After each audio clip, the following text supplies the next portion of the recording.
least 58 people now dead, more than 500 people wounded in a horrific shooting on the Las Vegas Strip. To that deadly mass shooting in West Texas that left 7 people dead, 22 others injured, including a 17-month-old girl. A violent rampage in Hawaii with shots fired. At least 2 police officers have been killed. Now we're going to go to the latest on that deadly shootout in New Jersey that left 4 innocent people dead. Just days after Christmas, a gunman walked into a Texas church and opened fire, killing a parishioner and critically injuring another. Florida, where another community is in disbelief, shocked by devastating violence, this time at that Florida high school on Valentine's Day. The deadly school shooting south of the border, the shooter just 11 years old, opening fire on his teacher and fellow students with 2 guns. It's the deadliest mass shooting. To that deadly mass shooting. That deadly shooting. The deadly school shooting. Deadly shootout. The deadly shooting.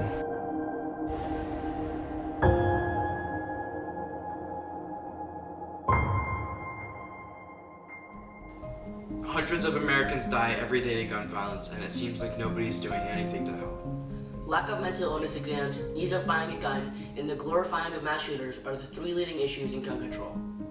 I think that the most critical issue that needs to be addressed are people with mental health issues having access to guns. I think that's the number one reason, the number one issue that needs to be addressed. Very, very troubling that people that have expressed mental illness and then whether they're going to hurt themselves or maybe hurt other people like we've seen with the mass shootings. I think that's the one that bothers me the most as a parent and just as a local leader. That's the number one issue. People with serious mental illness are about 3 times more likely to engage in some violent behavior in a year than people who don't have mental illness. I would say that obviously there's a problem with the mental health issue. I think that Parkland in Florida is a great example of a failure of that.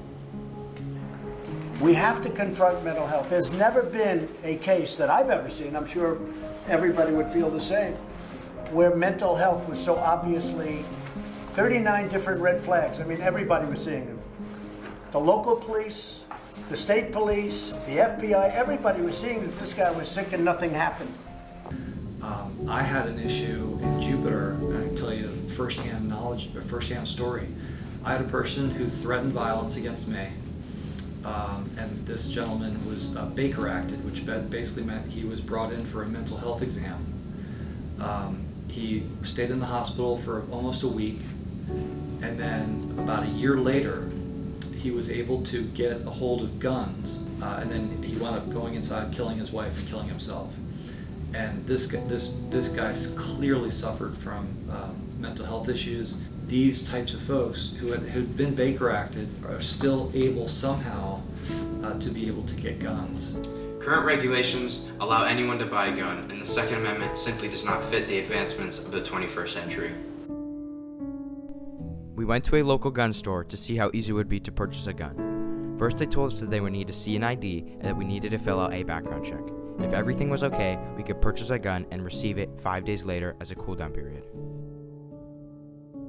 Is it too easy to buy a gun? No.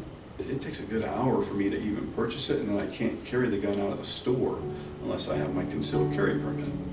If I don't have my concealed carry permit, I'm waiting 3 to 5 business days.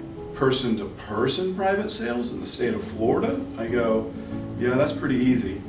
With guns, when you buy from an individual, based on what I have read, there's really not much of a background check.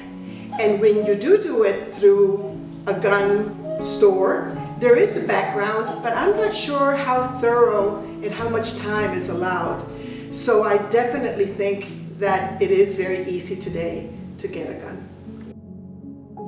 The Second Amendment is the right of the people to keep and bear arms. Do you think that the Second Amendment should be modified to fit the 21st century? Again, it's tricky because once you start modifying the Second Amendment, the amendments in any part of the Constitution they're guidelines. They're the concrete, they're the foundation of what the rules are set upon. It's not.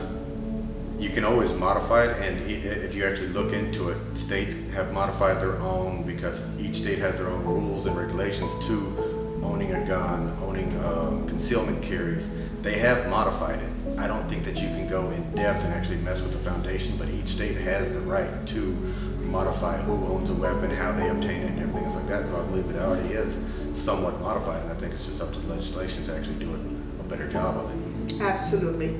Like everything else, I think that this country, one of the things that I love about the United States is that we do move along with progress, and I do think that the times have changed. I think technology has changed, and when I say that the Second Amendment needs to be reviewed and revised, it doesn't mean that it's going to go away. I think adjustments need to be made. So absolutely, I do think that it needs to be more in line to the 21st century and what the new generations have and believe.